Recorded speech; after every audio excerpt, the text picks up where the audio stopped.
아직도 김정은의 그 공포에 질린 눈이 머릿속에 생생합니다. 모든 사람들을 다 죽일 기세였죠. 북한에 사람이 남을 수는 있을까 싶을 정도였어요. 지금 생각하면 저희 두 가족이 남한에 온 것은 너무나도 축복이라고 생각합니다. 김정은은 사실 거의 미쳐 있었으니까요. 안녕하세요. 저는 북한을 떠난 지 1년이 다 되어가는 박성철입니다. 지금은 남한에서 감사한 새 삶을 살아가고 있죠. 이제는 조금 남한에 익숙해질 듯 하지만서도 뉴스에서 북한에 대한 이야기가 나오면 아직도 마음이 좋지가 않을 때가 있습니다. 북한은 제게 한때는 충성을 다했던 나라였지만 배신을 당하고 도망치듯이 떠나게 된 곳이기도 하거든요. 저뿐만이 아니라 다른 가족까지 나름 높은 직위에 있었던 저희가 도망치듯이 오게 되었으니 얼마나 큰 일이었을지 상상이 가시죠. 아직도 그 생각을 하면 마음이 아려오지만 오늘 여러분께 그 이야기를 들려드리려 합니다. 적지 않은 인원이 어떻게 그런 결심을 할 수 있었는지 말이죠. 사실은 이 이야기를 하기 위해 남한에 온 것이니까요. 저는 북한에서 보위부 중장이었습니다. 북한에서 꽤 높은 직위라고 할 수 있습니다. 대부분은 살 수 없는 평양, 그 중에서도 고급 아파트에서 살아갔으니까요. 심지어 저층에 살았답니다. 물론 남한에서는 고층에 사는 것이 부의 상징이지만 북한은 달라요. 저층으로 내려갈수록 그 직위와 부가 높다고 생각하시면 된답니다. 그렇게 항상 출근을 할 때면 모두가 저를 바라보고 경계를 하고 긴장을 하고는 했죠. 저에게 뭐라 할 수 있는 사람은 많지 않으니까요.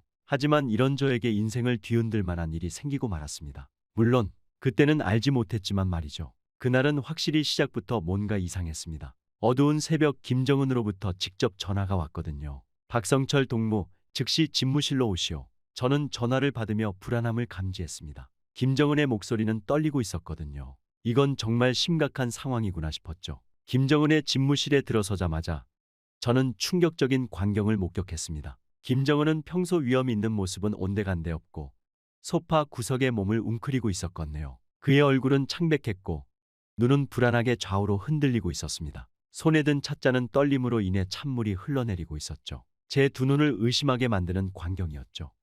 성철 동무, 김정은의 목소리는 떨리고 갈라져 있었어요. 방금 나를 죽이려 했어. 무기로 무장한 암살자들이 말이야. 그런 그의 모습에 저는 당황했습니다. 완전히 이성을 잃고 공포에 질린 모습이었으니까요. 한편으로는 분노에 찬 것처럼 보이기도 했지만 확실히 공포감이 훨씬 더 커 보였습니다. 저는 그저 바라보고 있을 수밖에 없었죠. 그러다 약간 정신을 차린 김정은은 저를 똑바로 쳐다보며 저희 인생을 바꾸는 지시를 내렸습니다. 박성철 동무, 자네가 직접 이 사건의 진상을 조사하고 내 경호를 강화하시오. 무조건 그놈들을 다 잡아내. 김정은이 저를 지목했을 때 그의 목소리에는 절박함이 묻어났습니다. 덕분에 그 지시가 엄청난 책임감이자 부담으로 다가왔죠. 저는 알겠다는 대답과 함께 잔뜩 긴장한 채로 김정은의 집무실을 나섰습니다. 왠지 모를 좋지 않은 예감이 다가왔지만 저에게는 선택권이 없었죠. 그렇게 그날 이후 저는 즉시 암살 시도의 배경을 파헤치기 시작했습니다. 밤낮 없이 증거를 수집하고 관련자들을 신문에 나갔죠.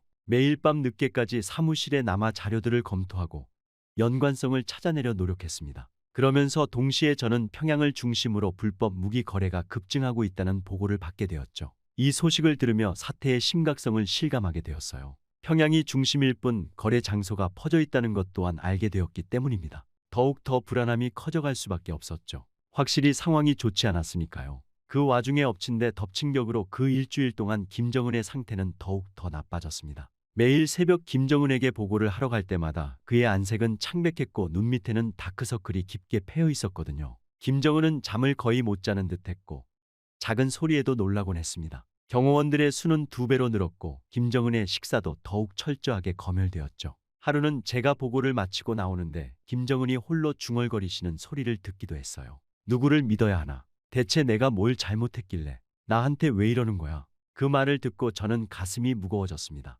우리의 최고 지도자가 이런 공포와 불신에 시달리고 있다니 사태가 얼마나 심각한지 다시 한번 실감하는 순간이었으니까요. 그로부터 약 일주일 후 김정은은 긴급 간부회의를 소집했습니다.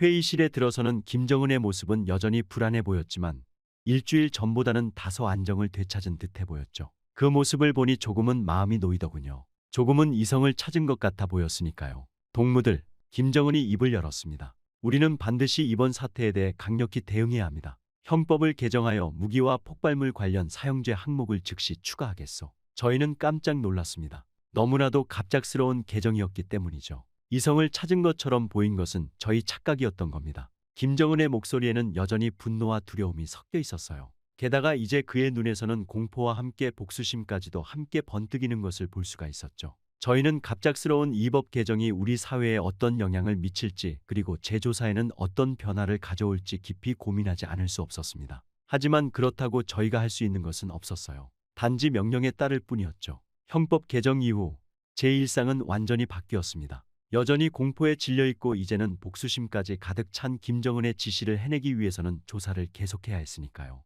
저는 매일 새벽 4시에 일어나 사무실로 향했고 밤늦게까지 집에 돌아가지 않았습니다. 그렇게 결국 사무실은 제 두 번째 집이 되었죠. 벽면은 사건 관련 자료와 사진들로 빼곡했고 붉은 실로 연결된 핀들이 복잡한 관계도를 그리고 있었습니다. 책상 위에는 커피 자국 묻은 보고서들이 산더미처럼 쌓여 있었어요. 때로는 한숨이 나오고 때로는 분노가 치밀어 올랐습니다. 하지만 포기할 순 없었습니다. 이 사건의 진실을 밝히는 것, 그것이 제게 주어진 사명이라고 믿었으니까요. 그러던 어느 날 밤 수천 장의 문서 더미 속에서 한 장의 보고서가 제 시선을 사로잡았습니다. 그것은 암살 시도에 사용된 무기의 출처를 추적한 내용이었어요. 순간 제 손이 떨리기 시작했고 심장은 마구 뛰었습니다. 이것이 제가 그토록 찾던 실마리였으니까요. 이럴 수가. 하지만 보고서를 본 제 입에서는 저도 모르게 탄식이 흘러나왔습니다. 암살 시도의 배후에는 단순한 반체제 세력이 아닌 김정은 정권에 의해 숙청된 고위 간부들의 가족들이 연루되어 있다는 내용이 적혀 있었거든요.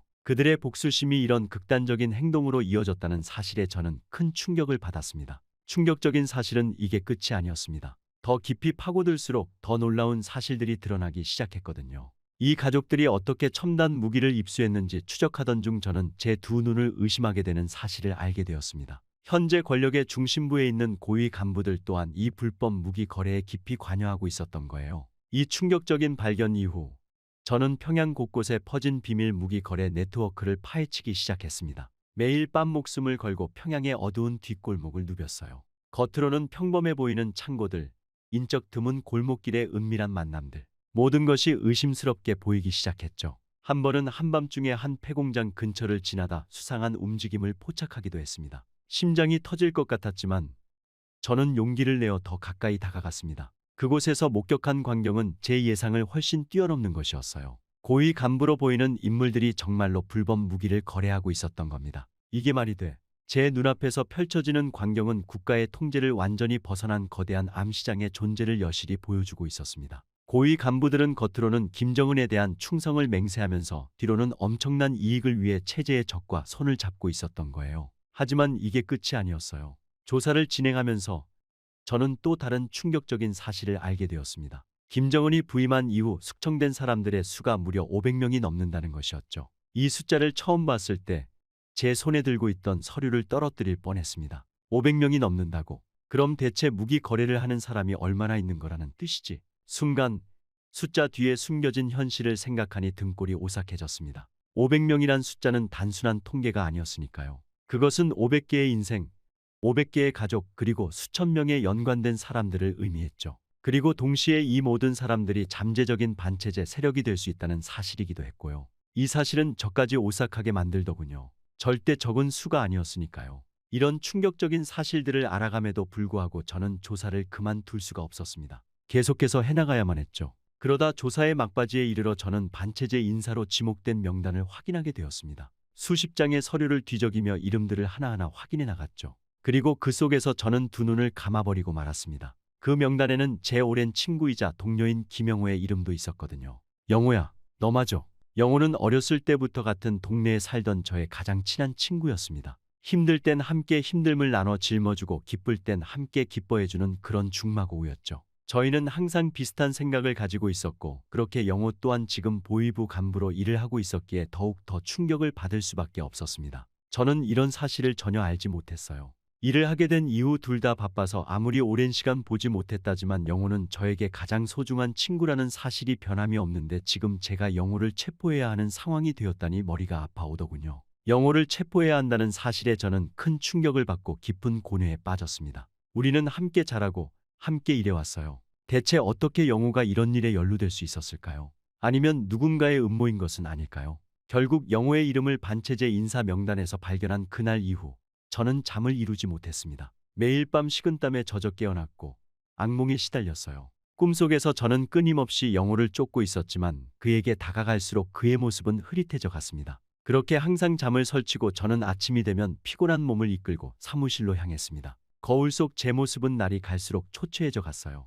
눈 밑에 다크서클은 깊어졌고 얼굴은 핏기 없이 창백했습니다. 하지만 이런 제 모습을 걱정할 겨를도 없었죠. 더 큰 문제가 제 앞에 놓여 있었으니까요. 어떻게 해야 하지? 정말로 영호를 체포해야 하나? 아니면 이런 고민 속에서 며칠이 지났을 때 김정은은 또다시 무차별적인 숙청을 지시했습니다. 이번에는 더욱 광범위하고 무자비했어요. 반체제 인사로 의심되는 모든 사람들을 체포하고 처형하라는 명령이 떨어졌죠. 박성철 동무, 이번 숙청 작전의 총책임자로 자네를 임명하겠소. 한 명도 놓치지 말고 모조리 잡아들이시오. 무조건.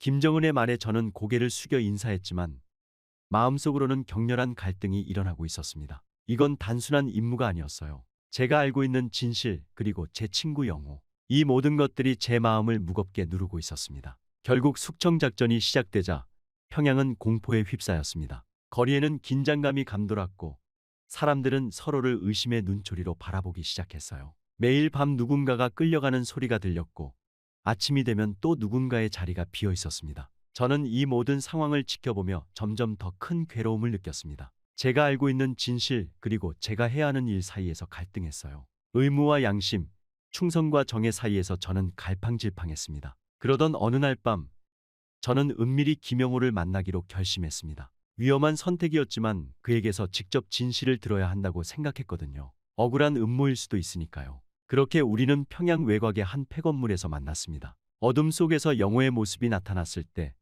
영호의 눈에는 경계심이 가득했습니다. 그는 주위를 살피며 낮은 목소리로 물었어요. 성철아, 날 잡으러 온 거냐? 그의 말에 제 가슴이 찢어지는 것 같았습니다. 오랜 친구가 저를 이렇게 두려워한다는 사실이 너무나 고통스러웠어요. 그리고 명단에 올라온 것이 음모가 아니라는 사실 또한 저를 힘들게 했죠. 아니야, 영호야. 난 널 돕고 싶어서 왔어. 제 목소리는 떨리고 있었습니다. 머리로는 체포해야 한다고 소리치고 있었지만 결국 제 마음의 소리만이 입 밖으로 나오고 있었죠. 넌 위험해. 지금 모든 반체제 인사들을 체포하고 있어. 내 이름도 명단에 있어. 순간 영호의 얼굴이 창백해졌습니다. 그의 눈에서 두려움을 읽을 수 있었어요. 영호야, 넌 지금 당장 도망가야 해. 이곳을 떠나 숨어야 해. 제 말에 진심을 담았습니다. 난 내가 체포되는 걸 볼 수 없어. 넌 내 친구야. 너가 처형당하는 모습을 볼 수는 없어. 저의 말에 영호는 잠시 침묵했다가 깊은 한숨을 내쉬었습니다. 성철아, 생각해줘서 고마워. 하지만 난 도망갈 수 없어. 이미 너무 늦었어. 무슨 소리야. 아직 늦지 않았어. 지금 당장 떠나면 돼. 아니야, 성철아. 난 단지 진실을 알고 싶었을 뿐이야. 이 체제의 진짜 모습을. 그런데 알면 알수록 더 이상 눈을 감을 수가 없더라고. 그래서 난 이제는 멈출 수가 없어. 그의 말에 저는 충격을 받았습니다. 하지만 동시에 이해할 수 있었어요. 저 역시 같은 길을 걸어왔으니까요. 하지만 영호야, 그건 너무 위험해. 넌 죽을 수도 있어. 알아, 성철아. 하지만 이대로 살아가는 것보다는 나아. 넌 어떻게 생각해? 이 모든 거짓과 부패 속에서 계속 살아갈 수 있겠어? 영호야, 대체 내가 왜 이런 위험한 일을 하게 된 거야? 제 목소리에는 걱정과 답답함 그리고 궁금증이 뒤섞여 있었습니다. 저의 말에 영호는 잠시 침묵했습니다. 그의 눈에 깊은 슬픔이 어렸어요. 그리고 천천히 입을 열었죠. 성철아, 너 혹시 내 여동생 미영이 기억해? 저는 고개를 끄덕였습니다. 미영이는 영호의 여동생으로 우리가 어렸을 때 자주 봤던 활발하고 귀여운 소녀였죠. 저에게 웃으며 먹을 것을 나눠주기도 했던 정말 착한 소녀였어요. 미영이가 3년 전에 죽었어. 뭐라고? 그게 무슨 소리야? 순간 영호의 눈에서 눈물이 흘러내렸습니다. 미영이는 단지 진실을 말했을 뿐이야. 학교에서 우리나라의 현실에 대해 의문을 제기했다고 해. 그게 다야. 그런데 그의 목소리가 떨렸습니다. 그들은 미영이를 반동분자로 몰아 수용소로 보냈어. 나는 아무것도 할 수 없었어. 그저 지켜볼 수밖에 없었지. 제 가슴이 무너져 내렸습니다. 미영이가 그런 끔찍한 일을 당했다니. 전혀 알지 못했던 사실이었죠. 6개월 후에 미영이의 시신이 돌아왔어. 그 어린 소녀가 고문의 흔적으로 가득했어. 그때 나는 결심했지. 이 체제가 얼마나 잔인하고 거짓으로 가득 찬 것인지 모두에게 알려야겠다고. 영호의 이야기를 들으며 저는 말을 잃었습니다. 그의 눈에 서린 깊은 고통과 분노를 볼 수 있었어요. 성철아, 난 더 이상 이 체제의 거짓말에 눈 감을 수 없어. 미영이 같은 희생자가 더 이상 생기지 않게 하고 싶어. 그게 내가 이 일을 하는 이유야. 그의 말에 저는 깊은 공감과 동시에 부끄러움을 느꼈습니다. 제가 그동안 얼마나 현실을 외면하고 있었는지 깨달았어요. 영호야, 정말 미안해. 내가 그런 아픔을 겪었다는 걸 몰랐어. 그리고 고마워. 이 위험한 진실을 나에게 알려줘서. 저의 말에 영호는 고개를 저었습니다. 아니야, 성철아. 오히려 나에게 그렇게 말해줘서 고마워. 그런데 너 또한 알아야 할 것이 있어. 넌 지금 당장 도망쳐야 해. 영호의 말에 저는 당황해서 영호를 빤히 쳐다보았습니다. 그게 대체 무슨 말이야? 저의 말에 영호는 한숨을 내쉬며 이야기를 이어갔습니다. 반체제 고위 간부들 사이에서 너에게 반체제 선동을 뒤집어 씌우자는 이야기가 나오고 있어. 자신들의 일들이 들킬까봐 겁이 나는 거지. 그래서 오늘 너와 만나면 꼭 도망가라는 이야기를 하고 싶었어. 영호의 충격적인 폭로를 듣고 저는 온몸에 전율이 흐르는 걸 느꼈어요. 저는 극도의 혼란과 배신감에 휩싸였죠. 북한 체제 내에서 우리의 미래가 완전히 사라졌다는 걸 깨달았습니다. 영호야, 이게 정말이야? 제 목소리가 떨리고 있었어요.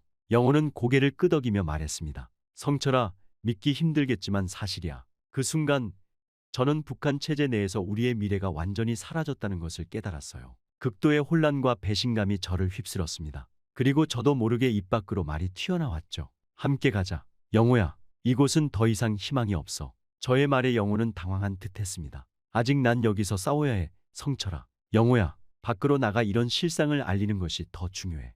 여기서 우리끼리 싸워봤자 결국은 똑같을 거라고. 그리고 아직 남아있는 내 아내와 아들을 생각해봐. 저의 말에 영호의 눈이 흔들렸어요. 하지만 한국으로 망명하자, 영호야. 이곳의 사람들을 위해 이 끔찍함을 널리 알리자. 저의 말에 영호는 고민이 되는 듯 한참 동안 침묵했어요. 저는 그런 그를 조용히 기다렸죠. 그렇게 긴 침묵 뒤에 영호는 입을 열었어요. 그래, 나가서 꼭 알리자. 이 끔찍한 현실을. 그렇게 저희는 다음 날부터 우리는 은밀히 정보를 수집하기 시작했습니다. 우리의 높은 지위를 이용해 여러 경로로 탈북 루트를 모색했어요. 매 순간이 위험의 연속이었죠. 한 번의 실수만으로도 모든 것이 물거품이 될 수 있었으니까요. 우리는 오랜 세월 동안 쌓아온 인맥을 총동원했습니다. 군 내부의 협조자들을 만나 국경 경비 상황을 파악하고 정부 기관 내의 동조자들과 접촉해 필요한 서류들을 준비했어요. 매번 만남이 마지막이 될 수도 있다는 생각에 가슴이 조여왔습니다. 두 가족이 함께 움직여야 해서 더 조심스러웠죠. 동시에 저희는 한국 정부와의 비밀 접촉을 시도했습니다. 이것이 가장 위험하면서도 중요한 단계였죠. 다행히 우리의 높은 지위와 갖고 있는 정보의 가치를 인정받아 한국 정부의 협조를 얻어낼 수 있었어요. 모든 준비 과정에서 가장 힘들었던 건 가족들에게 이 사실을 알리는 것이었습니다. 처음에 제 아내는 믿으려 하지 않았습니다. 눈물을 흘리며 저를 붙잡고 여보, 제발 정신 차려요. 우리가 어떻게 그럴 수 있어요? 라고 말하던 모습이 아직도 눈에 선해요. 영호의 가족도 비슷한 반응이었습니다. 그의 아내는 처음에 격렬하게 반대했어요. 당신 미쳤어요? 우리 아이들의 미래는 어떻게 할 거예요? 그녀의 목소리에는 공포와 분노가 섞여 있었죠. 특히 아이들에게 설명하는 것은 더욱 어려웠어요. 그들에게 우리가 알고 있던 모든 것이 거짓이었다고, 이제 우리의 삶이 완전히 뒤바뀔 거라고 말하는 건 정말 가슴 아픈 일이었습니다. 하지만 시간이 지나면서 가족들도 상황의 심각성을 이해하기 시작했어요. 우리는 함께 앞으로의 계획을 세우고 서로를 위로하며 힘을 모았습니다. 영우의 아들이 아빠, 우리가 할 수 있을 거예요. 우리는 가족이니까요. 라고 말했을 때 저는 눈물을 참을 수 없었어요. 드디어 탈출의 날이 다가왔습니다. 그날 아침 저는 거울 속에 제 모습을 바라보며 깊은 숨을 내쉬었어요. 이제 돌이킬 수 없어. 라고 중얼거렸죠. 영호와 통화했을 때 그의 목소리에서도 같은 긴장감을 느낄 수 있었습니다. 우리는 평소와 다름없이 행동하며 하루를 보냈어요. 하지만 제 심장은 계속해서 빠르게 뛰고 있었습니다. 저녁이 되자 우리 두 가족은 조용히 짐을 챙겼습니다. 꼭 필요한 것들만 골랐죠. 추억이 담긴 물건들을 두고 가는 건 정말 가슴 아팠습니다. 제 딸아이가 좋아하는 인형을 들고 이것도 가져갈 수 있어요? 라고 물었을 때 저는 마음이 찢어지는 것 같았어요. 미안해, 사랑하는 딸. 새로운 집에 가면 더 예쁜 인형을 사줄게. 라고 말하며 그 아이를 꼭 안아주었죠. 그리고 그게 저희 목표가 되었습니다. 꼭 나만의 안전히 도착해 딸에게 예쁜 인형을 사주는 것 말이죠. 밤이 깊어지자 우리는 조심스럽게 집을 나섰습니다. 거리는 적막했고 우리 8명의 발소리만이 밤 공기를 가르고 있었어요. 매 순간이 긴장의 연속이었죠. 누군가 우리를 발견하지는 않을까, 계획에 차질이 생기지는 않을까. 이런 생각들이 계속해서 머릿속을 맴돌았습니다. 국경으로 향하는 길은 정말 힘들었어요. 군 검문소를 지날 때마다 가슴이 철렁 내려앉았죠. 다행히 우리가 미리 준비한 서류들과 뇌물 덕분에 큰 문제 없이 통과할 수 있었습니다. 하지만 매번 검문을 통과할 때마다 우리의 운이 언제까지 계속될지 두려웠어요. 한 번은 갑자기 나타난 순찰대 때문에 숨을 죽이고 길가에 숨어야 하기도 했습니다. 그때 아이들이 울음을 터뜨릴까봐 얼마나 조마조마했는지 몰라요. 하지만 다행히도 아이들은 상황의 심각성을 이해하고 있었던 것 같았습니다. 그들은 용감하게 침묵을 지켰죠. 그렇게 마침내 국경에 도착했을 때 저는 잠시 주저했습니다. 이 선을 넘으면 정말 돌이킬 수 없다는 걸 알았거든요. 순간 영호와 눈을 마주쳤을 때 그의 눈에서도 같은 두려움과 결의를 볼 수 있었습니다. 하지만 아이들의 손을 잡고 있는 아내를 보니 용기가 생기더군요. 영호의 가족도 마찬가지였죠. 갑시다. 라고 말하며 우리는 서로의 손을 꼭 잡았습니다. 그리고 함께 국경을 넘기 시작했습니다. 극도로 강화된 감시와 처벌을 피해가며 결국 저희는 국경을 넘을 수가 있었죠. 그 순간의 긴장감과 두려움, 그리고 동시에 느껴진 해방감은 말로 표현할 수 없었어요. 우리 모두의 눈에 눈물이 고였습니다. 국경을 넘자마자 우리는 미리 연락해 둔 한국 정부 요원들과 만났어요. 그들은 신속하게 우리를 안전한 곳으로 이동시켰습니다. 처음으로 자유의 공기를 마시는 순간 저는 눈물을 참을 수 없었어요. 아마 영호도 같은 감정이었던 것 같습니다. 우리는 말없이 서로를 바라보며 고개를 끄덕였죠. 서울로 향하는 길에서 저는 창밖을 바라보며 생각에 잠겼습니다. 우리가 남겨두고 온 모든 것들, 우리가 앞으로 마주하게 될 모든 것들, 두려움과 기대가 교차했죠. 하지만 한 가지 확실한 건 우리 두 가족이 함께 새로운 삶을 시작할 수 있게 되었다는 것이었죠. 아이들은 피곤에 지쳐 잠들어 있었습니다. 그들의 평화로운 얼굴을 보며 저는 우리의 결정이 옳았다는 확신이 들었어요. 이제 그들은 자유롭게 꿈을 꿀 수 있을 테니까요. 영호가 조용히 말했어요. 성철아, 우리가 해냈어. 저는 고개를 끄덕이며 대답했습니다. 그래, 영호야. 이제 우리의 새로운 삶이 시작되는 거야. 우리는 안전하게 서울로 향하고 있었고 그곳에서 우리의 새로운 인생이 시작될 거라는 걸 알았어요. 불확실한 미래에 대한 두려움도 있었지만 동시에 희망과 기대로 가슴이 벅찼습니다. 이제 우리는 자유의 땅에서 새로운 삶을 시작할 수 있게 된 거예요. 그리고 마침내 서울에 도착하자마자 국가정보원 요원들이 우리를 맞이했어요. 그들의 얼굴에서 긴장감과 동시에 안도감이 느껴졌습니다. 한 요원이 다가와 말했죠. 박성철 씨, 김영호 씨, 무사히 오셔서 다행입니다. 여러분의 안전을 위해 최선을 다하겠습니다. 우리는 곧바로 서울 외곽의 고급 주택가에 위치한 안전가옥으로 안내되었어요. 차를 타고 가는 동안 서울의 밝은 불빛들이 제 눈에 들어왔습니다. 북한에서는 상상도 할 수 없었던 풍경이었죠. 여보, 저게 다 뭐예요? 아내가 놀란 목소리로 물었어요. 자유야. 저는 짧게 대답했습니다. 더 이상의 말이 필요 없었으니까요. 안전가옥에 도착하자 우리를 맞이한 요원이 설명을 시작했습니다. 여러분의 신변 보호를 위해 이곳의 위치는 절대 기밀로 유지됩니다. 당분간은 외출을 자제해 주시기 바랍니다. 집 안으로 들어서자 아이들의 눈이 휘둥그레졌어요. 아빠, 이게 다 우리 집이에요? 제 아들이 물었죠. 저는 고개를 끄덕이며 미소 지었습니다. 그래, 이제 이곳이 우리 집이란다. 그날 밤 우리 두 가족은 오랜만에 편안한 잠자리에 들 수 있었습니다. 하지만 저와 영호의 마음은 여전히 무거웠습니다. 우리가 알고 있는 북한의 진실을 어떻게 전달해야 할지, 그리고 그것이 가져올 파장에 대해 걱정이 되었거든요. 다음 날 아침 국가정보원과의 첫 미팅이 있었습니다. 저희는 북한 내부의 비밀들, 권력층의 이중성과 부패, 그리고 김정은 체제의 실상을 상세히 전달했습니다. 요원들의 눈에서 놀라움과 충격을 읽을 수 있었어요. 박성철 선생님, 김영호 선생님, 이 정보들이 사실이라면 우리의 대북 정책에 큰 변화가 있어야 할 것 같습니다. 한 고위 요원이 말했죠. 저는 고개를 끄덕였어요. 네, 그렇습니다. 북한의 실상은 여러분이 알고 있는 것보다 훨씬 더 복잡하고 위험합니다. 며칠 동안 계속된 브리핑에서 우리는 북한의 군사시설, 비밀 무기 개발 프로그램, 고위 간부들의 부패 등에 대해 자세히 설명했어요. 매번 새로운 정보를 전달할 때마다 요원들의 표정이 심각해지는 걸 볼 수 있었습니다. 한편 우리 가족들은 새로운 환경에 적응하느라 힘들어했어요. 특히 아이들은 학교에 가지 못하고 집에만 있어야 하는 상황에 답답해했죠. 영호의 아들은 종종 울음을 터뜨리기도 했고요. 여보, 우리가 잘한 걸까요? 어느 날 밤 제 아내가 물었어요. 저는 그녀의 손을 꼭 잡았습니다. 그럼요.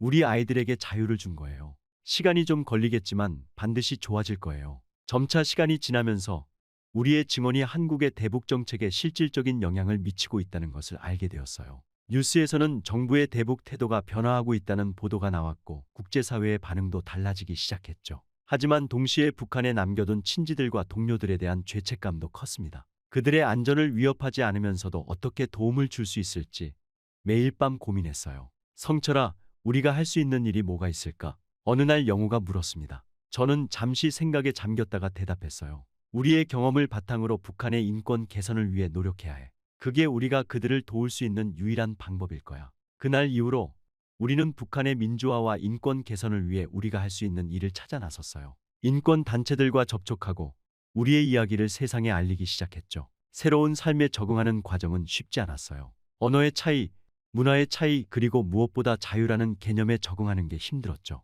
하지만 가족들과 함께 이 모든 것을 헤쳐나가고 있다는 사실이 저에게 큰 힘이 되었습니다. 몇 주가 지나고 우리는 처음으로 안전가옥을 벗어나 한강공원으로 산책을 나갈 수 있게 되었어요. 여전히 주변을 경계하는 습관은 남아 있었지만 서서히 이 새로운 환경에 적응해가고 있다는 걸 느낄 수 있었죠. 한강의 잔잔한 물결을 바라보며 저는 생각했습니다. 이제 우리는 안전해. 하지만 아직 갈 길이 멀어. 영호가 제 옆에 다가와 섰어요. 성철아, 우리의 선택이 옳았다고 생각해? 저는 잠시 침묵했다가 대답했습니다. 그래, 옳았어. 우리는 이제 진실을 말할 수 있고 우리 아이들은 자유롭게 꿈을 꿀 수 있어. 그것만으로도 충분해. 그래요. 우리의 여정은 아직 끝나지 않았습니다. 이제 우리는 이 자유의 땅에서 진정한 삶의 의미를 찾아가고 있어요. 그리고 언젠가는 우리의 고향도 이런 자유를 누릴 수 있기를 간절히 바라고 있죠. 우리의 탈북은 북한 체제에 큰 충격을 주었다고 해요. 내부의 다른 고위 관리들에게도 영향을 미쳐 점차 체제의 균열을 가져오는 시발점이 되었다고 하더군요. 이런 소식을 들을 때마다 우리의 선택이 옳았다는 확신이 듭니다. 이제 우리는 새로운 시작을 맞이했어요. 여전히 많은 도전과 어려움이 있겠지만 우리는 함께 이겨낼 수 있을 거예요. 자유의 땅 한국에서 우리는 이제 안전하게 보호받으며 진정한 삶의 의미를 찾아가고 있습니다. 그리고 언젠가는 우리의 경험과 지식으로 북한의 변화에 기여할 수 있기를 간절히 바라고 있죠. 그리고 언젠가는 북한의 모든 동포들이 자유를 만끽할 수 있는 날이 오기를 바라며 저희는 계속 나아가려 합니다. 물론 이제 시작이지만 계속해서 시도해보려 해요. 제 이야기는 끝이 났지만 앞으로 새 이야기를 써 내려가려 합니다. 모두들 응원해 주신다면 감사하겠습니다. 북한에서 기쁨조 중에서도 춤과 노래를 도맡는 가무조에서 끔찍한 일을 당했던 현수정 씨의 이야기를 낱낱이 전해드립니다. 기쁨조에서 김정은의 방에 불려간 그녀는 어디서도 보지 못한 행위들을 구사해야만 했고 나중에는 비밀 별장이라고 불리는 곳에 갇혀 입에 담지도 못할 짓들을 당하게 되었습니다. 저희는 탈북자분들이 용기 내어 보내주신 사연을 들려드리는 만큼 가명으로 이야기를 진행하는 점 양해 부탁드립니다. 안녕하세요. 저는 남한으로 귀순한 지 2년이 다 되어가는 현수정이라고 합니다. 올해 19살이 되었죠. 듣기만 해도 참으로 꽃다운 나이죠? 하지만 저에게 북한에서의 시절은 결코 꽃다운 시절이 아니었답니다. 지금도 그때 생각을 하면 눈물이 나고 손이 벌벌 떨리거든요. 여러분은 모르는 사람들 앞에 옷을 다 벗고 서야만 했던 경험이 있으신가요? 저는 있답니다. 아마도 예상하셨겠지만 저는 기쁨조의 일원이었거든요. 그 중에서도 춤과 노래를 맡는 가무조였죠. 춤과 노래를 맡은 제가 왜 저런 일을 겪게 되었는지 지금부터 말씀드릴게요. 평범한 북한 소녀였던 제 삶이 완전히 뒤바뀐 건 바로 그날부터였습니다. 바로 기쁨조 선발 통지를 받았을 때 말이죠. 처음에 저는 그게 무엇을 의미하는지 정확히 알지 못했습니다. 그저 영광스러운 일이라고만 생각했죠. 하지만 선발 과정은 제가 상상했던 것보다 훨씬 더 엄격하고 고통스러웠어요. 매일 아침 5시에 일어나 밤 11시까지 끝없는 신체 검사와 훈련이 이어졌죠. 검사관들은 우리의 몸 구석구석을 샅샅이 살폈어요. 키, 몸무게는 기본이고 피부의 탄력, 근육의 유연성까지. 심지어는 치아 상태와 발가락 모양까지 체크했죠. 게다가 검사관들의 눈빛은 얼음장 같았어요. 그들의 차가운 시선이 제 몸 위를 훑고 지나갈 때마다 소름이 돋았죠. 특히 나이 지긋한 남성 검사관의 거친 손길이 제 피부에 닿을 때면 온몸에 전율이 흘렀어요. 심지어는 제 가슴을 꽉 쥐어보기도 하더군요. 제 기억에 그는 검사라고 했지만 미소를 띠고 있었던 것 같아요. 하지만 저는 꾹 참았습니다. 이게 다 영광을 위한 거야. 수정아 버텨라고 계속 되뇌었죠. 저의 어머니의 반응 또한 정말 복잡했습니다. 처음 소식을 들었을 때 어머니의 눈빛이 어떻게 변했는지 아직도 생생하거든요. 기쁨과 자부심 그리고 걱정이 뒤섞인 복잡한 감정이었죠. 우리 수정아, 너는 나라의 큰 인물이 될 거야. 라며 자랑스러워하셨지만 그 말씀을 하실 때 어머니의 손이 떨리는 걸 저는 놓치지 않았습니다. 시간이 지날수록 어머니의 얼굴에는 근심이 깊어갔습니다. 마지막으로 집에 들어갔을 때 어머니는 저를 꼭 껴안으시며 수정아, 조심해야 해. 무슨 일이 있어도 내 마음만은 지켜야 해. 라고 속삭이셨죠. 그때 어머니의 눈가에 맺힌 눈물을 보며 저도 모르게 가슴이 찢어지는 것 같았어요. 그렇게 훈련에 들어갔을 때에는 매일이 지옥 같았습니다. 저희를 관리하는 고위 간부 박정훈의 압박은 날이 갈수록 심해졌죠. 그는 항상 미소를 띠고 있었지만 그 미소 뒤에 숨겨진 위협은 분명했습니다. 제 어깨에 손을 올리고 위하듯이 이야기할 때마다 소름이 끼쳤거든요. 현수정 동무, 이건 너와 내 가족을 위한 거야. 알지? 라는 말을 들을 때마다 등줄기에 식은땀이 흘렀어요. 한 번은 제가 훈련 중 실수를 했을 때 박정훈이 저를 따로 불렀습니다. 그의 사무실에 들어섰을 때 저는 그의 눈빛에서 위험을 직감했죠. 수정아, 넌 정말 특별해. 하지만 특별한 만큼 조심해야 해. 내가 실수하면 내 가족에게 무슨 일이 생길지 모르니까 정신을 똑바로 차리는 게 좋아. 그 말을 듣는 순간 제 온몸이 얼어붙는 것 같았습니다. 그 후로 저는 더욱 필사적으로 훈련에 매달렸죠. 가족을 지키기 위해서라도 저는 완벽해져야만 했으니까요. 훈련 과정은 정말 힘들었습니다. 우리는 24시간 감시 아래 있었죠. 별도의 숙소에서 생활하며 외부와의 접촉이 완전히 차단되었어요. 매일 새벽부터 밤늦게까지 춤과 노래를 연습했고 잠깐의 휴식 시간조차 허락되지 않았죠. 발바닥이 갈라지고 목이 쉬어도 멈출 수 없었어요. 우리에겐 개인 시간이나 사생활이란 게 없었습니다. 화장실을 가는 것조차 보고해야 했죠. 때로는 울고 싶었지만 눈물조차 보이면 안 된다고 배웠습니다. 감정을 숨기는 것도 기술이야. 라는 말을 들으며 자랐으니까요. 밤에 잠을 자는 동안에도 긴장을 늦출 수 없었습니다. 언제 불려나갈지 모르니까요. 한밤중에 갑자기 깨워서 연습을 시키거나 즉흥 공연을 요구하는 경우도 있었거든요. 그래서 잠을 자면서도 항상 준비된 상태여야 했죠. 이런 생활이 계속되다 보니 점점 제가 누구인지도 잊게 되는 것만 같았습니다. 하지만 이런 지옥 같은 훈련 안에서 제 재능은 점점 더 두각을 나타내기 시작했습니다.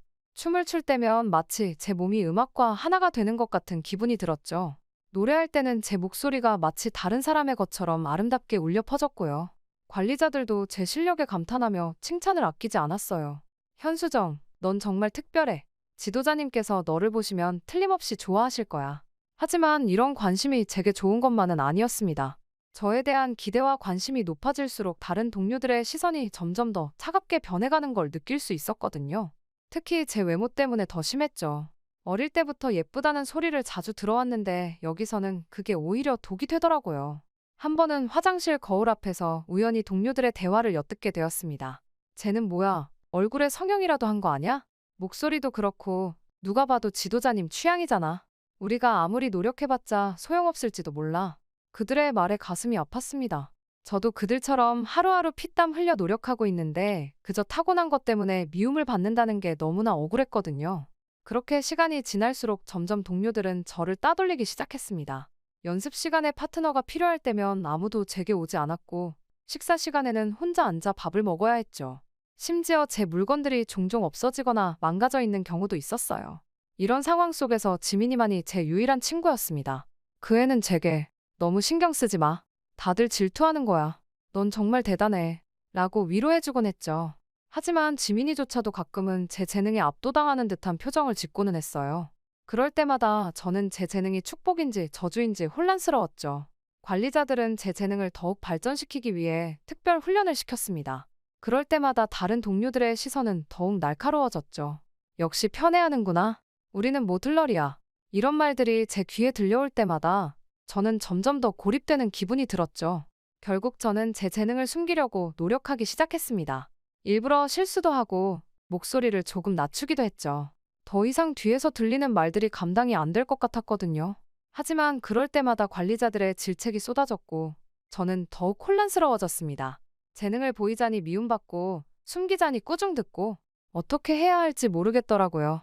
이렇게 재능과 외모 때문에 고립되고 갈등하는 상황이 계속되면서 저는 점점 더 내면으로 숨어 들어갔습니다.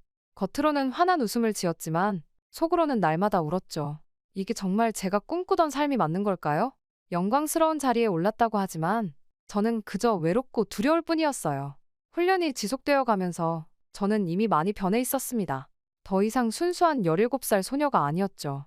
제 안에서 뭔가가 죽어가고 있다는 걸 느꼈어요. 하지만 그때 저는 그게 정확히 무엇인지 알지 못했죠. 그렇게 저희 가무조 안에서 최고의 일원으로 뽑히게 되었을 때에도 저는 이상하게도 아무 느낌이 없었습니다. 기쁨도 슬픔도 두려움도 그저 공허함만이 가득했죠. 제 이름이 호명되었을 때 저는 로봇처럼 앞으로 나가 인사를 할 뿐이었습니다. 박수 소리가 들리긴 했지만 마치 먼 곳에서 들리는 것처럼 희미했어요. 모두가 이곳이 영광스러운 자리라고들 하지만 제 마음속에는 이미 어두운 그림자가 드리워지기 시작했습니다. 최고의 이론 선발이 끝나고 얼마 지나지 않아 저와 지민이는 첫 공식 임무를 받게 되었습니다. 그동안은 훈련 과정에서의 소소한 공연과 훈련들이었다면 이번에는 정말 큰 곳에서 공식 임무를 펼치게 되는 자리였죠. 평양의 대형 무대에서 고위 간부들과 외국 사절단을 위한 공연을 할 예정이었거든요. 그날 아침, 저는 너무나 들떠 있었습니다. 드디어 제 재능을 인정받아 중요한 무대에 설 수 있다는 자부심으로 가득 찼거든요. 그렇게 무대 뒤에서 준비하는 동안 저는 거울 앞에 서서 마지막으로 의상과 화장을 점검했습니다. 화려한 의상을 입고 있는 제 모습이 마치 다른 사람 같았죠. 지민이가 제 옆에 와서 속삭였어요. 수정아, 너무 긴장하지 마. 우리가 제일 잘하잖아. 무대에 올라가면 아무 생각도 나지 않을 거야. 걱정 마. 그 말에 조금 안심이 되었습니다. 막이 오르고 음악이 시작되자 지민이의 말처럼 저는 모든 걱정을 잊게 되었습니다. 그저 음악에 몸을 맡기고 춤을 췄죠. 노래를 부를 때는 제 목소리가 온 공간을 가득 채우는 것 같았습니다. 관객석에서 들려오는 박수 소리와 환호성에 저는 더욱 신이 났어요. 이게 바로 내가 꿈꾸던 거야 라고 생각했죠. 공연이 끝나고 커튼이 내려졌을 때 저는 흥분과 기쁨으로 가득 찼습니다. 다른 동료들도 저와 지민이를 축하해 주었고 관리자들도 만족스러운 표정을 지었죠. 그때만 해도 저는 이게 시작일 뿐이라고 생각했어요. 더 큰 무대에 더 많은 박수갈채. 그런 꿈에 부풀어 있었죠. 하지만 그 기쁨은 정말 잠시였습니다. 공연이 끝나고 얼마 지나지 않아 저희는 한 고위 간부에 의해 불려가게 되었거든요. 그는 우리를 차에 태워 어딘가로 데려갔습니다. 그리고 마침내 차가 멈춘 곳을 보고 저희는 깜짝 놀랄 수밖에 없었습니다. 살면서 처음 보는 으리으리한 집이 앞에 펼쳐져 있었거든요. 더 놀라운 것은 그곳이 김정은의 집이라는 사실이었죠. 저와 지민이는 눈이 휘둥그레져서 서로를 바라봤습니다. 여기가 정말? 리지민이 작은 목소리로 물었고 저는 그저 고개를 끄덕일 뿐이었죠. 저택의 웅장함에 압도되어 말문이 막혔거든요. 그렇게 저희는 안내를 받아 저택 안으로 들어갔습니다. 호화로운 내부 장식에 저도 모르게 감탄사가 나왔죠. 지민이도 연신 주변을 둘러보며 놀란 표정을 감추지 못했어요. 그때 간부가 우리를 한방 앞에 세우더니 말했습니다. 들어가. 그의 차가운 말에 저희는 긴장이 되었습니다. 서로를 쳐다보고 심호흡을 한 뒤 조심스럽게 문을 열고 들어갔죠. 그리고 들어가자마자 저희는 고개를 푹 숙이고 말았습니다. 그 안에 김정은이 있었거든요. 저와 지민이는 너무 놀라 그 자리에 얼어붙었죠. 곧바로 고개를 숙여 인사를 드릴 수밖에 없었습니다. 그러면서도 지금의 상황을 믿을 수가 없었습니다. 김정은의 방에 들어간다는 건 정말 엄청난 일이었거든요. 가끔 김정은의 방에 들어가는 기쁨조 일원이 있다고는 들었지만 정말 소수에 불과했습니다. 게다가 저희 같은 신분의 사람들에겐 상상조차 할 수 없는 일이었죠. 그의 눈빛은 날카로웠고 입가에는 미묘한 미소가 걸려 있었습니다. 현수정, 리즈민, 너희 둘의 공연이 인상적이었다. 그래서 불렀지. 그 말에 저는 기쁨과 동시에 이상한 불안감을 느꼈습니다. 영광스러운 순간이라는 걸 알면서도 왠지 모를 두려움이 엄습해왔거든요. 지민이의 손이 살짝 떨리는 걸 보니 아마 그애도 저와 비슷한 감정이었던 것 같았습니다. 그렇게 그날 저희는 김정은의 말에 즐겁게 웃으며 리액션을 하고 공연에서 불렀던 춤과 노래를 살짝 보여드리는 정도로 시간을 보내고 나왔습니다. 생각보다 다정하고 웃음이 많으신 분이라는 생각이 들더군요. 그때에는 정말로 그랬습니다. 하지만 날 이후로 김정은은 저희를 자주 불러 사적인 공연을 요구하기 시작했습니다. 처음에는 그저 춤과 노래를 보여주는 정도였죠. 하지만 점점 그의 요구는 이상해졌어요. 특정 신체 부위만 노출한 채 춤을 추라고 할 때도 있었고 심지어는 온몸에 과일을 붙이고 있으라고 하기도 했죠. 이런 요구들은 저희가 배운 가무와는 전혀 관계없는 것들이었습니다. 당연히 처음에는 거부하고 싶었죠. 하지만 그의 눈빛에서 위험을 느꼈습니다. 이게 얼마나 영광스러운 일인 줄 알아? 거절하면 너희 가족들에게 어떤 일이 생길지를 생각해보는 게 좋겠군. 그 말에 저는 공포에 떨었습니다. 매번 이런 공연을 할 때마다 저는 깊은 좌절감을 느꼈습니다. 제가 그토록 사랑하던 춤과 노래가 이렇게 왜곡되고 무시당하는 현실이 너무 고통스러웠죠. 하지만 이렇게 공포와 혐오감에 몸서리치면서도 어쩔 수 없이 그의 요구를 따라야 했습니다. 그리고 그럴 때마다 제 내면의 갈등은 더욱 깊어졌죠. 시간이 갈수록 화려한 무대 위에서 느꼈던 기쁨과 자부심은 어느새 사라지고 그 뒤에 숨겨진 어두운 진실만이 남게 되었습니다. 권력자의 변태적인 욕구를 채우는 도구로 전락한 저 자신을 보며 저는 권력의 실체와 제 무력함을 뼈저리게 깨달았죠. 밤마다 저는 이불 속에서 몰래 울었습니다. 이게 정말 제가 꿈꾸던 삶인지, 이렇게 살아야 하는 건지 의문이 들었죠. 그리고 점점 탈출에 대한 생각이 머릿속을 채우기 시작했어요. 하지만 그건 너무나 위험하고 불가능해 보였죠. 가족들에게 해가 갈까 두려웠고 설사 탈출에 성공한다 해도 어디로 가야 할지 막막했거든요. 이렇게 저희 환상은 서서히 무너져 갔습니다. 한때 영광스럽게만 여겼던 이 자리가 사실은 제 영혼을 갉아먹는 감옥이었다는 걸 깨달았죠. 하지만 이건 시작에 불과했습니다. 앞으로 더 큰 시련과 고통이 저를 기다리고 있을 거라는 걸 그땐 전혀 몰랐으니까요. 그러던 어느 날 저희는 김정은의 비밀 별장에서 특별 공연을 준비하라는 명령을 받게 되었습니다. 그 이야기를 들으니 벌써부터 두렵더군요. 이번에는 대체 어떤 이상하고 기괴한 것들을 시킬까? 심지어 비밀 별장이라는 건 사람들이 잘 모르는 곳이라는 거잖아요. 그 단어를 들으니 무섭기까지 하더군요. 그렇게 긴장 속에서 비밀 별장에 도착하자마자 역시나 우리는 이상한 분위기를 느꼈습니다. 그곳은 마치 다른 세상 같았거든요. 폐쇄적인 환경이 주는 압박감은 이루 말할 수 없었죠. 창문 하나 없는 방에서 우리는 낮과 밤의 구분도 모른 채 살아야만 했습니다. 그곳에서 공연을 준비하라고 했거든요. 그렇게 첫 번째로 우리가 준비해야 했던 건 민달팽이 춤이었어요. 온몸에 끈적한 물질을 바르고 바닥을 기어다니며 춤을 춰야 했죠. 솔직히 처음엔 농담인 줄 알았습니다. 하지만 간부의 표정은 진지했고 우리는 그의 명령을 거부할 수 없다는 걸 깨달았습니다. 그 다음은 전신 털 제거였습니다. 김정은이 우리가 새끼 돼지 같은 모습으로 춤추는 걸 보고 싶다고 했다더군요. 그 말을 듣고 지민이와 저는 서로를 바라보며 눈물을 참았습니다. 하지만 선택의 여지가 없었죠. 심지어는 특대형 귀걸이를 착용하고 춤을 추는 공연도 있었습니다. 귀걸이가 너무 무거워서 귀가 찢어질 것 같았지만 오히려 김정은은 그걸 보며 흡족해했어요. 우리의 고통 따위는 안중에도 없어 보였죠. 마지막으로는 기괴한 가면을 쓰고 하는 퍼포먼스가 있었는데 그 가면들은 정말 악몽 같았어요. 숨쉬기도 힘들고 시야도 거의 없었지만 우리는 그 상태로 몇 시간씩 공연을 해야 했거든요. 이 모든 과정에서 지민이와 저는 서로에게 의지할 수밖에 없었습니다. 밤마다 우리는 조용히 울면서 서로를 위로했죠. 우리가 이걸 계속해서 견딜 수가 있을까? 지민이가 물었을 때 저는 그저 고개를 끄덕일 뿐이었습니다. 사실 저도 자신이 없었거든요. 그렇게 수치스러운 연습 기간이 지나고 드디어 공연 당일이 왔습니다. 소수의 최측근만이 참석한 가운데 공연이 시작됐죠. 저희는 그렇게 사람들 앞에서 실오락이 걸치지 않은 상태로 억지로 미소를 지으며 공연을 하게 되었죠. 사람들은 그런 저희를 재밌다는 듯이 쳐다보더군요. 만족스러워하고 수치스러운 농담을 던지기도 하고요. 정말 딱 죽고 싶었지만 저희는 계속 웃으며 공연을 진행해야만 했습니다. 그런데 공연이 긴장감이 극에 달한 순간 예상치 못한 일이 벌어졌습니다. 지민이가 복잡한 동작 중에 균형을 잃고 넘어지고 만 것이죠. 순간 방 안의 공기가 얼어붙었어요. 김정은의 얼굴이 순식간에 일그러졌고 그의 분노에 찬 고함이 좁은 공간에 울려 퍼습니다. 저는 지민이를 일으키려 했지만 김정은의 경호원들이 우리를 떼어놓았습니다. 저는 친구의 안전을 걱정하면서도 동시에 제 자신의 처지에 대한 두려움에 휩싸였습니다. 이 비밀 별장이라는 고립된 공간에서 우리에겐 탈출구가 없다는 걸 더욱 절실히 깨달았죠. 그렇게 김정은의 비밀 별장에서의 공연 실수 이후 지민이와 저는 극심한 압박과 공포에 시달렸습니다. 매일 밤 잠들기 전 우리는 서로를 꼭 껴안고 울었죠. 내일은 어떤 일이 벌어질지, 우리가 살아남을 수 있을지 아무도 알 수 없었거든요. 어느 날 지민이가 갑자기 불려나갔어요. 평소와 다른 분위기에 저는 불안감을 감출 수 없었죠. 몇 시간이 지나고 리지민이 돌아왔을 때 그 애의 얼굴은 창백했습니다. 떨리는 목소리로 그 애가 말했어요. 수정아, 나 임신했어. 그 말을 듣는 순간 저는 온몸에 전율이 흘렀습니다. 임신이라니, 이 상황에서? 대체 어떻게? 우리는 서로를 바라보며 한동안 아무 말도 할 수 없었습니다. 지민이의 임신은 우리 모두에게 위험한 비밀이 되었죠. 며칠 후 우리는 다시 김정은 앞에서 민달팽이 춤을 추라는 명령을 받았습니다. 지민이는 극도로 긴장한 채 춤을 추기 시작했죠. 하지만 갑자기 그 애가 어지러움을 느끼며 쓰러지고 말았습니다.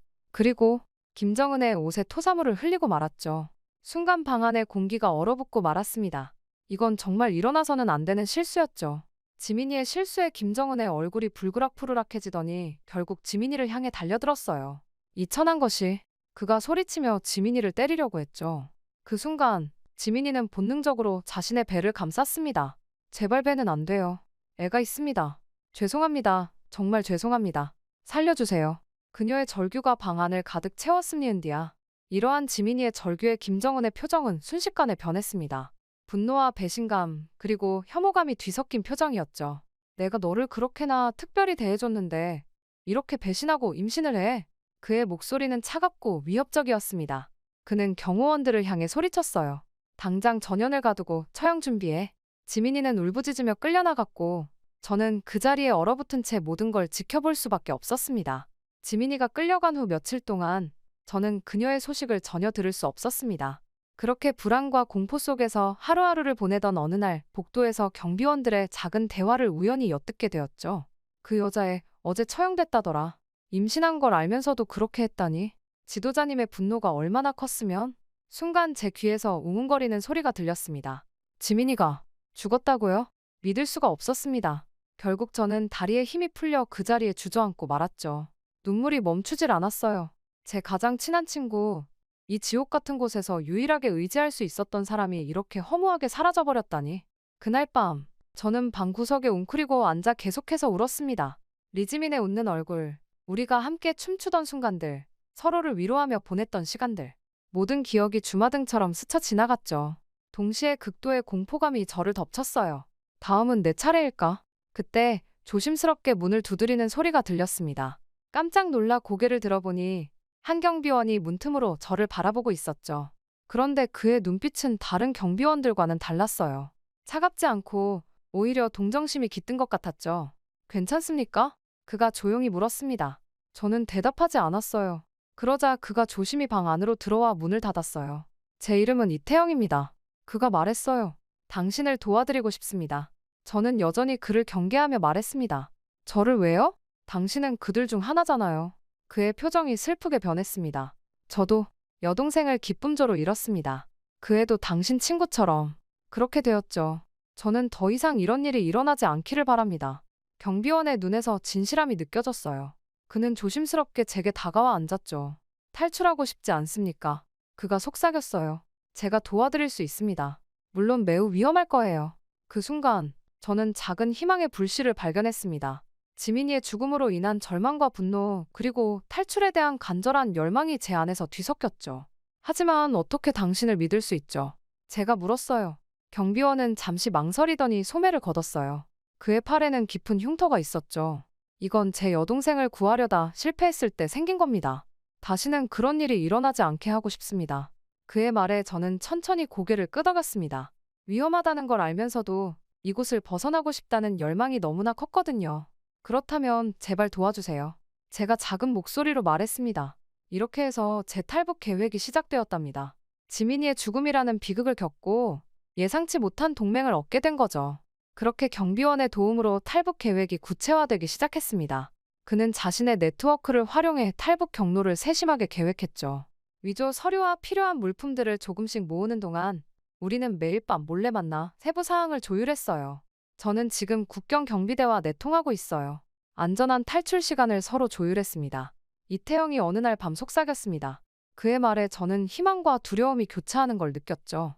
그렇게 탈출 날짜가 다가올수록 제 마음은 복잡해졌습니다. 한편으로는 자유에 대한 간절한 열망이 있었지만 다른 한편으로는 가족들에 대한 걱정이 저를 괴롭혔죠. 내가 탈출하면 가족들은 어떻게 될까? 이런 생각에 몇 번이나 계획을 포기하려고 하기도 했어요. 하지만 그럴 때마다 지민이의 얼굴이 떠올랐습니다. 그리고 이곳에 남아있는 다른 기쁨조 여성들의 모습도요. 그들을 위해서라도 제가 살아남아 이 실상을 알려야 한다는 사명감이 들었죠. 드디어 탈출의 날이 왔어요. 경비원은 제게 마지막 지시를 내렸죠. 자정의 뒷문으로 나오세요. 그곳에서 트럭이 기다리고 있을 겁니다. 절대 뒤돌아보지 마세요. 그날 밤 제 심장은 터질 듯이 뛰었습니다. 살금살금 뒷문으로 향하는 동안 온갖 생각이 스쳐 지나갔죠. 잡히면 어떡하지? 가족들은 괜찮을까? 이게 정말 옳은 선택일까? 뒷문에 도착했을 때 약속대로 트럭이 기다리고 있었어요. 이태영이 운전석에서 저를 향해 고개를 끄덕였죠. 제가 트럭에 올라타는 순간 저는 깜짝 놀라고 말았습니다. 뒷자리에 제 부모님도 타고 계셨거든요. 태영 씨는 제 부모님까지도 함께 탈북할 수 있도록 돕기 위해 트럭을 준비한 거였어요. 오랜만에 보는 부모님의 얼굴에 눈물이 날 것만 같더군요. 하지만 그것도 잠시 곧바로 경보음이 울리기 시작했습니다. 들켰어요. 꽉 잡아요. 태영 씨가 소리쳤고 트럭은 곧바로 출발했습니다. 그 후의 여정은 정신없이 지나갔습니다. 총소리, 축격, 숨막히는 긴장감. 모든 게 영화의 한 장면 같았죠. 하지만 우리는 기적적으로 국경을 넘을 수 있었어요. 그렇게 중국에 도착한 후 태영 씨는 저희를 안전가옥으로 안내했습니다. 여기서 며칠 머무르세요. 그 후에 한국행 루트로 안내할 사람들이 올 겁니다. 그가 말했어요. 헤어지기 전 저희 그에게 깊이 고개 숙여 감사를 표했죠. 그의 희생이 없었다면 저는 여전히 그 지옥에 갇혀 있었을 테니까요. 그렇게 험난한 탈북 과정을 버티고 마침내 한국에 도착한 후 저희는 정은숙이라는 사회복지사의 도움을 받아 새로운 삶에 적응해 나갔습니다. 처음에는 모든 게 낯설고 두려웠죠. 자유롭게 말하고 행동하고 생각할 수 있다는 게 오히려 부담스럽게 느껴졌어요. 수정 씨, 천천히 해도 돼요. 모든 게 시간이 걸리는 법이에요. 은숙 씨는 자주 저를 위로해 주셨죠. 그분의 따뜻한 말 한마디 한마디가 제게는 큰 힘이 되었어요. 그러던 어느 날 강민우라는 언론인을 만나게 되었어요. 그는 제 이야기에 깊은 관심을 보였죠. 현수정 씨의 경험을 세상에 알리고 싶습니다. 북한의 인권 실태를 고발하는 데 도움이 될 거예요. 그의 제안에 저는 잠시 망설였어요. 제 이야기를 공개하는 게 두렵기도 했지만 동시에 이것이 제가 할 수 있는 일이라는 생각이 들었죠. 좋아요. 제 이야기를 들려드리겠습니다. 제가 대답했을 때 강민우 씨의 눈에 결의가 서렸어요. 이제 저는 제 경험을 통해 북한의 인권 문제에 대한 국제적 관심을 촉구하고 있어요. 때로는 힘들고 고통스럽지만 이것이 제가 해야 할 일이라고 믿습니다. 가끔 밤에 잠을 이루지 못할 때면 지민이와 다른 기쁨조 여성들의 얼굴이 떠올라요. 그들을 구하지 못한 죄책감에 눈물을 흘리기도 하지만 동시에 그들을 위해 더 열심히 살아야겠다는 다짐을 하게 돼요. 그렇게 저는 오늘도 새로운 삶을 살아가고 있어요. 언젠가는 북한에 남아있는 모든 사람들이 자유를 누릴 수 있기를, 그리고 제가 그날을 볼 수 있기를 간절히 바랍니다. 이것이 제 이야기예요. 고통스럽고 슬픈 과거지만 이제는 희망찬 미래를 향해 나아가고 있답니다. 제 이야기가 누군가에게 힘이 되길, 그리고 세상을 조금이라도 더 나은 곳으로 만드는 데 도움이 되길 바라며 이 글을 마칩니다.